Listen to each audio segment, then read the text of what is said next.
안녕하셨습니까? 오늘은 참된 삶의 길이란 무엇인데 그 참된 삶의 길은 어디에 있을까? 이걸 화두로 이야기했습니다. 이것은 좀 애매모호한 이야기인데 우리들이 글을 쓴다는 것은 삶의 참된 길을 찾기입니다. 스님들이 수도를 하는 것도 참된 삶의 길을 찾기 위한 하나의 분투예요. 기독교를 믿는 것도 하나님을 통해서 참된 삶을 어떻게 살아갈 것인가를 믿는 게 기독교인들의 소임이라고 할 수 있습니다.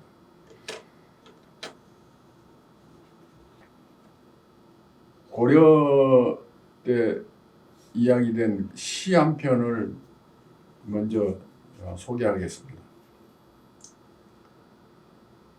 고려가의 만전춘의 일절인데 아주 재밌는 시입니다. 얼음 위에 댄잎자리 만들어 님과 내가 얼어 죽을 망정. 얼음 위에 댄잎자리 만들어 님과 내가 얼어 죽을 망정. 정 나누는 오늘 밤 더디 셋이라. 더디 셋이라. 이것은 참사랑을 노래한 것일까? 아마 그런 것 같습니다. 참된 삶의 길을 추구하는 것, 좋은 글을 쓰려 하는 것, 참사랑을 한다는 것은 한 우물 속에 들어있는 것입니다. 그러니까 참된 삶을 산다는 것, 참사랑을 한다는 것, 좋은 글을 쓴다는 것, 그건 전부 다 한 골목에 있는 이야기예요. 참된 삶을 산 사람은 인류 역사 속에서 많이 찾을 수가 있습니다. 내 자신을 알라고 얘기한 소크라테스라든지 어짐과 자비를 얘기한 공자, 맹자, 석가모니, 예수 그리스도. 그런데 우리는 그 참된 삶의 모습, 참된 사랑의 모습을 머리에 그릴 수는 있는데 딱 이런 것이라고 말하기는 어렵습니다. 그것을 우리는 추상적인 이미지로서 이야기합니다. 인류를 구원한 성인들은 인간 구원의 진리를 자기 희생을 통해 실천한 사람들입니다. 그것, 참된 삶, 참사랑, 좋은 글쓰기라는 것을 A라고 가정합시다. 참된 삶을 살아가려고 하는 사람은 돌을 닦듯이 A를 실천하는데 기껏 A-, A2-, A3-를 실천하고서 A를 실천했다고 생각하려 합니다. 이게 착각이죠. A라는 실체가 있는데 기껏 A를 흉내내서 해보니까 나는 A-를 실천했거나 A2-를 실천했거나 그보다 훨씬 못한 A3-를 실천했다는 거예요. 아니 그것을 실천할 수 있기를 희망합니다. 희망이라는 것은 얼마나 소중한 것인가요? 참된 글을 쓴다는 것은 결국 인간을 구제하는 어짐이라든지 사랑이라든지 자비의 정신이 선배어 있는 글을 쓴다는 것입니다. 그것은 참된 삶을 산다는 것입니다. 인간 구원은 폭력을 배제하고 박해받고 못 먹고 못 입고 과시받는 약한 자들을 구제한다는 것이기도 합니다. 사실상 글이란 것은 아무런 힘도 없습니다. 그럼에도 불구하고 종교인들의 기도처럼 보이지 않는 힘이 될 수도 있는 것입니다. 동서양의 명작 신화, 소설이나 희곡들은 인간 구원의 정신을 구현하곤 했습니다. 미국 소설가 존 스타인백의 미국 공황기의 아픈 시대를 그린 소설 분노는 포도처럼 분노의 포도라고 번역하기도 합니다. 마지막 부분에서 주인공의 딸은 마국간에서 출산한데 마국간에 그 직건물이 깔려 있고 그때 공황기이기 때문에 거기서 사람들이 모여있었는데 그 마국간에서 출산을 하는데 옆에서 굶어 죽어가는 남자의 입에 금방 출산을 했기 때문에 퉁퉁 부은 젖꼭지를 물려 살려낸다는 일화가 있습니다. 그것이 소설의 맨 마지막에 있는데, 우리들의 뜻있는 많은 작가들은 이 땅의 비극을 소재로 가령 형경의 순이 삼촌이라든지 임철우의 봄날이라든지 돌담의 속삭이는 한강의 소년이 온다 작별하지 않는다, 제가 지금 이름이 떠오르지 않는데 아버지의 해방일지라든지 이런 소설을 쓰고 많은 시인들이 의미 깊은 시들을 썼습니다. 제가 쓴 시를 예문으로 소개하겠습니다. 인간 구원에 관계된 이야기. 인간 구원에 관계된 이야기는 흔히 폭력 세계에 저항하는 것, 폭력 세력, 권력 세력에게 저항하는 그런 뜻이 담겨 있지 않을 수가 없습니다. 시가 환장하게 잘 써지는 밤에라는 시를 제가 쓴 적이 있어요. 제가 읽어보겠습니다.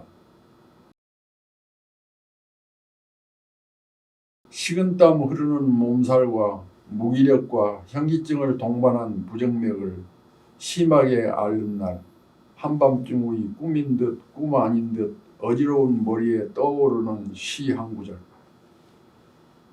진보라색의 수렁거리는 별들 사이에 부산스럽게 상형 문자 같은 발자국을 찍어 남기려 날아다니는 무당새 한 마리. 이게 떠올라서 잠자리에서 박자고 일어나 어둠 속에서 그것을 메모하는 순간 허공이 그렇다, 그 검은 깃털의 무당새가 바로 너다 라고 속삭였고, 이 허공이 속삭인 것은 내 의식 속에서 그런 말이 떠올랐다는 이야기입니다.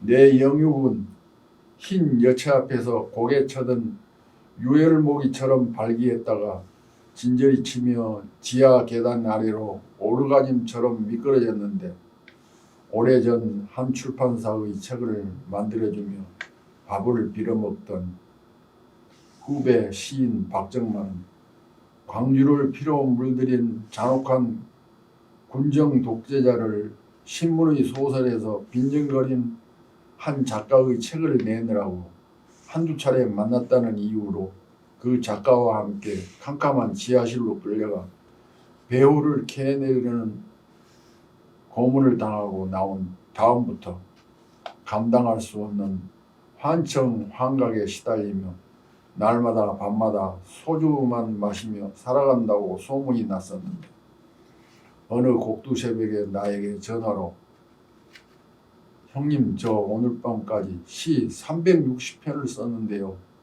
시가 환장하게 미치도록 잘 써지는데 이게 무슨 현상일까요? 하고 나서 건들바람처럼 서글프게 웃었는데, 그 이튿날 간병하러 죽었다는 부음이 왔었는데,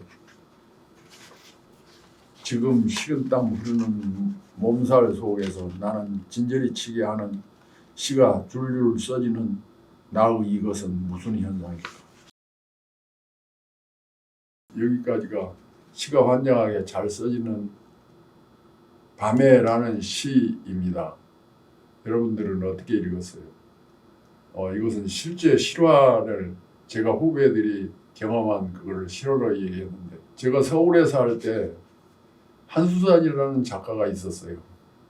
그 작가가 신문 연재 소설 굉장히 인기가 있어가지고 신문 연재 소설을 썼는데, 거기에 이렇게 썼어요. 제가 대충 이야기한다면, 대통령이 어디를 순회 방문하는데 그때 서민들을 만나면 악수를 이렇게 합니다.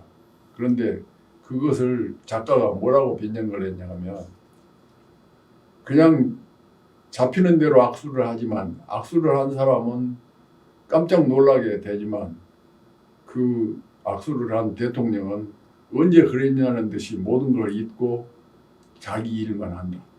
그렇게 빈정거리는 대목이 있어요. 그렇게 소설을 썼다고 그때 그 지금의 국정원에서 잡아다가 남산 지하실에서 두들겨 패고 누구하고 사귀느냐 그러니까 출판사 박정만이를 댄 겁니다. 그러니까 박정만이는 한수단이 책을 출판하는 출판사 기자였어요. 그랬는데 어느 날 밤에 갑자기 끌려가서 물고문을 당하고 정지고문을 당하고 그랬습니다. 그래가지고는 너 여기 다녀갔다는 얘기하면 죽는 줄 알아. 그러고 각서 쓰고 나왔어요. 나왔는데 그때 고문받은 그 공포라든지 그것이 환청환각이 되어서 계속 하니까 날마다 술을 안 마시면 살 수가 없어서 술을 마시다가 간경화로 죽어갔습니다. 그 얘기를 한 거예요. 그러니까 내가 식은땀 흘리면서 시가 잘 써지고 그러니까 그 생각이 나더라는 얘기예요. 시인은 왜 시가 잘 써지는가? 극한 상황에 어떤 무서운 환각이라든지 이런 것들이 전부 다 시가 되는 거예요. 자, 그 얘기는 그만하고 제가 쓴 시를 한 편 더 읽어드리도록 하겠습니다. 여러분들 그 연꽃 가운데 가시연 꽃이라는 꽃이 있습니다. 제가 가시연에 대해서 시를 쓴 적이 있는데 그것을 한번 읽어드리도록 하겠습니다. 가시연 여러분들은 잎사귀가 가시가 막 돋아있는데 꽃송이 그 가장자리에도 가시들이 있어요. 만지면은 손가락으로 쑤셔버립니다. 그것이 가시연인데 굉장히 말하자면 생명력이 강한 가시연입니다. 제가 읽어보겠습니다. 추적추적 굳은 비가 내리고 있었는데 서슬퍼런 가시들로 무장한 화문 왕골방석만한 잎사귀 한 군데를 뚫고 올라온 서슬퍼런 가시 장착한 꽃대가 가시투성이의 파란 꽃망울을 달고 있었는데 그 진한 보라색 꽃이 반쯤 벌어진 한낮에 달거리를 하듯 진홍색 씨알들을 거듭 토해냈는데 그 가시연꽃의 삶이 슬퍼 늘 옆에 움집에 기거한다는 가녀린 몸매의 비구니 스님이 그랬네.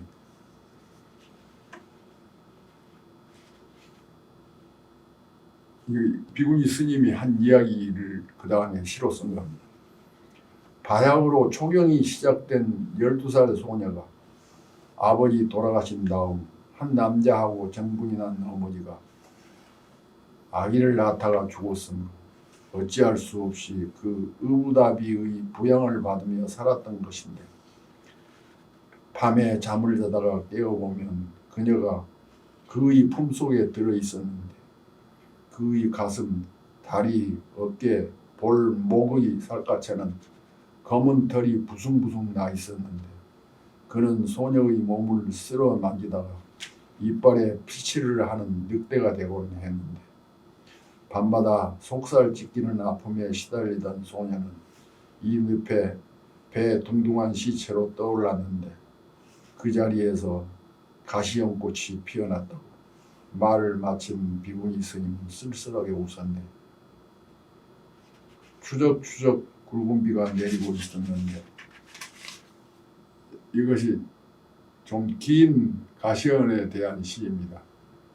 가시연에 대한 비구니가 한 이야기 속에도 슬픈 폭력이 들어있죠. 폭력을 저항하는 의미로 저항하다가 죽은 소녀의 넋이 가시연이 되었다는 이야기입니다. 이와 같이 참된 삶의 길이란 무엇인가? 우리 인간은 두 얼굴을 가지고 있어요. 하나는 악마적인 얼굴을 가지고 있고 또 하나는 선의 착한 얼굴을 가지고 있는데 국가도 마찬가지입니다.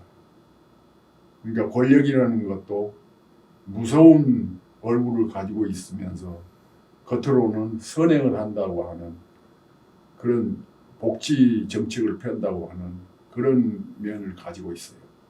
가난하고 힘없는 사람들이 박해를 받죠. 지금 삶을 봐보세요. 권력 카르텔, 그러니까 카르텔이란 말은 이익 집단입니다. 권력 이익 집단은 항상 권력자들이 나눠먹고 끼리끼리 돌려가면서 해먹는 그런 거예요. 그 속에서 우리 서민들은 얼마나 슬픈 삶을 살고 있습니까? 그런 서민들의 삶, 지금 어둠에 묻혀있는 그림자 속에 살고 있는 그런 그 가엾은 사람들의 이야기를 그 사람들이 희망을 가질 수 있는 이야기를 써내는 게 좋은 소설이고 좋은 시일 수 있습니다. 오늘은 참된 삶의 길이란 무엇인데 그 참된 삶의 길은 어디에 있을까? 그걸 화두로 이야기했습니다. 오늘 강의 들어주셔서 감사합니다. 한국문단의 거목 한승원 선생님의 신작 소설 사람의 길이 출간되었습니다. 사람이 되기 위한 길, 사람이라면 걸어야 하는 길. 바닥만 보느라 작아진 우리 어떻게 더 나은 존재가 될 수 있을까? 하늘이 가리켜 주었던 화엄의 길. 대작가가 제시하는 구제의 길, 그리고 향기로운 사람. 한승원 선생님의 신작 소설 사람의 길. 지금 걸어보세요. 한승원 선생님의 강해는 매주 1회에서 2회 업로드합니다. 교재는 한승원 글쓰기 비법 108가지입니다. 글쓰기는 영혼을 맑게 하는 세상에서 가장 아름다운 비약입니다. 구독, 좋아요, 알림 설정 꼭 부탁드립니다.